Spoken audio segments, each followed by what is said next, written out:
कर्मचारियों के लिए यहाँ श्रम मंत्री रोजगार कहना चाहिए श्रम एवं रोजगार मंत्रालय की ओर से जो हमारे मनसुख मांडविया जी हैं, इनसे बहुत जल्द हमारा एक डेलीगेशन मिलने वाला है।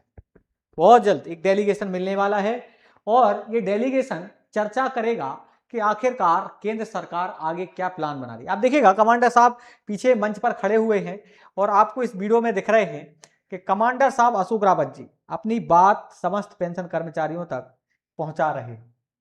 अपनी बात कहीं ना कहीं पेंशन कर्मचारियों तक अपने अधिकारों के लिए लड़ने के लिए पहुंचा रहे हैं।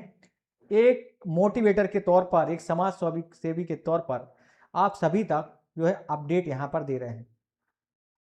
ये बड़ी बात है कि हमारे कमांडर साहब अशोक रावत जी लगातार आप सभी के लिए काम कर रहे हैं और आप देखें मीडिया ने भी हमारा इस बार साथ दिया है। कहीं ना कहीं मीडिया ने भी हमारा सपोर्ट किया है, हालांकि उतना ज़्यादा नहीं किया है। अगर कोई और बड़ा आंदोलन, जैसे दिल्ली में जब शिक्षा मंत्री जी जो है धर्मेंद्र प्रधान जी ने इस्तीफा दिया था, मीडिया ने उस मामले को बड़ा गंभीरता से लिया था।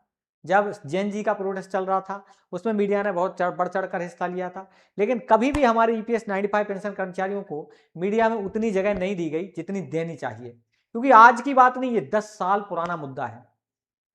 1000 में घर नहीं चल रहा है, 1000 रुपये में हमारा घर परिवार नहीं चल रहा है। इसीलिए ये अधिकारों के लिए कमांडर साहब अशोक रावत जी लगातार प्रयास कर रहे हैं। बहुत जल्द जूम मीटिंग होगी और तो और हमारे जो हाई कोर्ट सुप्रीम कोर्ट में याचिकाएं लगाई गई इस अगस्त के महीने में, उन पर भी सुनवाई होने वाली है और बहुत जल्द आपके लिए हो सकता 15 अगस्त तक आपकी बैठक भी हो जाए। सीबीटी की बैठक भी होनी थी, क्योंकि जब हम आंदोलन करने जा रहे थे कमांडर साहब अशोक रावत जी, तब श्रम एवं रोजगार मंत्रालय की ओर से ये कहा गया था कि आंदोलन ना करिए, हम आपकी बातचीत जो है बैठकर करते हैं, सीबीटी की बैठक करते हैं, मीटिंग करते हैं और हम लोग इस बैठक में अपने जो है नियम क्या बनाना है, कितने लोगों को लाभ देना है और ये सारी शर्तों पर बातचीत करते हैं। लेकिन उस समय कमांडर साहब अशोक रावत जी ने कहा था कि हमें आंदोलन करना है। ऐसी बहुत सारी बैठकें हो चुकी हैं, हमारी बात हमारे प्रधानमंत्री जी तक पहुंचनी चाहिए। इसको लेकर कमांडर साहब अशोक रावत जी लगातार प्रयास कर रहे हैं और आगे चल के बहुत जल्द केंद्रीय स्तर पर बैठक होगी। और आप लोगों को अगर जूम मीटिंग से जुड़ना है तो बिल्कुल आप जरूर बताना कि भारत के किस राज्य से देख रहे हैं, कितनी आपको पेंशन मिलती है।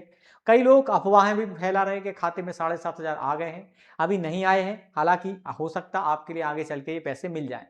तो जो भी अपडेट होगी हम आपको बताते रहेंगे।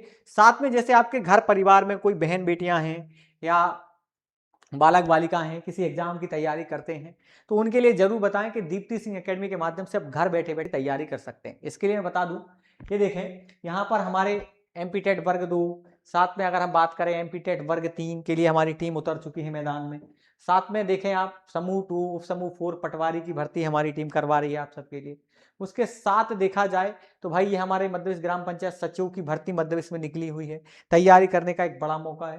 तो आप लोग घर बैठे बैठे तैयारी कर सकते हो और ये दीप्ति सिंह एकेडमी की शिक्षा गारंटी योजना चलाई जा रही है, जिसके माध्यम से आप घर बैठे बैठे तैयारी कर सकते हो। इतना ही नहीं, मैं आपको बता दूं, ये है दीप्ति सिंह एकेडमी की एप्लीकेशन। प्ले स्टोर पर जाओ, डाउनलोड करो, जहां से हम गेम डाउनलोड करते वहां से इसको डाउनलोड कर लेना और सभी तरह की जो है एग्जाम की तैयारी करने का बड़ा मौका है। तो आप लोग जरूर बताना कमेंट बॉक्स में आप कहां से देख रहे हैं, कितनी पेंशन मिलती है। इसी के साथ जय हिंद, जय भारत।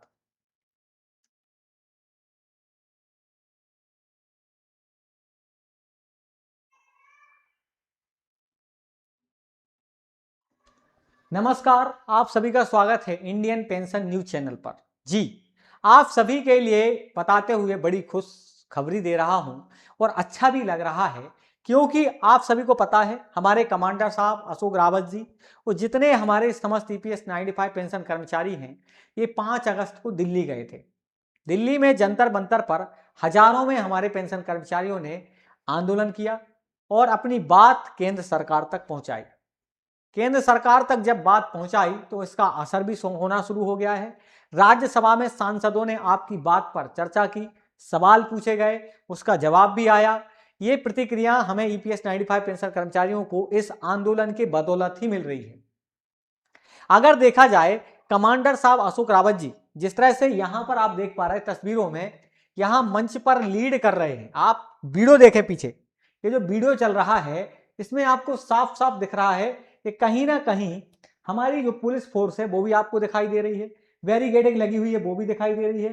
साथ में हमारे पेंशन कर्मचारी भी आपको आसपास खड़े हुए बैठे हुए दिखाई दे रहे होंगे और यहां हमारे कमांडर साहब अशोक रावत जी मंच का संचालन कर रहे हैं। मंच से दिल्ली में जब इन्होंने हुंकार भरी वो देखने लायक थी। इससे सरकार खुद अपने घुटनों पर आ चुकी है, झुक गई है। अर्थात अब बहुत जल्द आपके ईपीएस 95 पेंशन कर्मचारियों के सामने एक बड़ी गुड न्यूज आने वाली है। ऐसा मैं क्यों कह रहा हूं वो भी बताता हूं, लेकिन आप लोगों से निवेदन है कि जिस तरह से कमांडर साहब अशोक रावत जी आप सभी पेंशन कर्मचारियों के लिए काम कर रहे हैं, ये बहुत बहुत धन्यवाद के पात्र हैं। हमने ऐसे समाज सेवी कहीं नहीं देखे। अशोक रावत जी जैसे व्यक्ति होना बहुत बड़ी बात है। मैं ऐसा क्यों कह रहा हूं, बगैर किसी स्वार्थ के निस्वार्थ सेवा करना अगर सीखना है तो कमांडर साहब अशोक रावत से सीखिएगा। व्यक्ति इतने बूढ़े बुजुर्ग होने के बाद भी उनके घर में भी कई समस्याएं होती हैं, उनके स्वास्थ्य को लेकर भी वो जो है परेशान रहते हैं, फिर भी पूरे भारत में, चाहे दक्षिण भारत हो, चाहे उत्तर भारत हो, चाहे दिल्ली हो, महाराष्ट्र हो, गुजरात हो, राजस्थान हो, मध्य प्रदेश हो या तमिलनाडु हो, आंध्र प्रदेश हो, जहां जहां आंदोलन होता है सबसे पहले कमांडर साहब अशोक रावत जी पहुंचते हैं। और ये व्यक्ति अकेला नहीं, 78 लाख से लेकर 80 लाख लोगों की लड़ाई लड़ रहा है। अपने अधिकारों के लिए इन्होंने जंतर मंतर पर हुंकार भरी आंदोलन किया और अपनी बात को भी सरकार तक पहुंचाया। संसद में जब राज्यसभा में तुम्हारी चर्चा हो रही है, सवाल पूछे जा रहे हैं, तो ये बड़ी बात है। इतना ही नहीं, बहुत जल्द हमारे केंद्रीय स्तर पर केंद्र सरकार से बातचीत होने जा रही है। इसकी जानकारी बहुत जल्द कमांडर साहब अशोक रावत जी आपको देंगे जूम मीटिंग के माध्यम से। बहुत जल्द जूम मीटिंग भी होने वाली है, क्योंकि कमांडर साहब अशोक रावत जी आप सबको बताने वाले हैं कि जो दिल्ली में जंतर मंतर पर प्रोटेस्ट किया गया था, आंदोलन किया गया था, उससे हमें क्या लाभ हुआ है, क्या हमारे पेंशन कर्मचारियों को इसका लाभ मिलेगा या नहीं मिलेगा, क्या हमें 1000 से कम पेंशन में ही गुजारा करना पड़ेगा। तो ऐसा नहीं है। बहुत जल्द आपके लिए जो है यहाँ पर एक गुड न्यूज निकल के आने वाली है। हमारे समस्त पेंशन कर्मचारी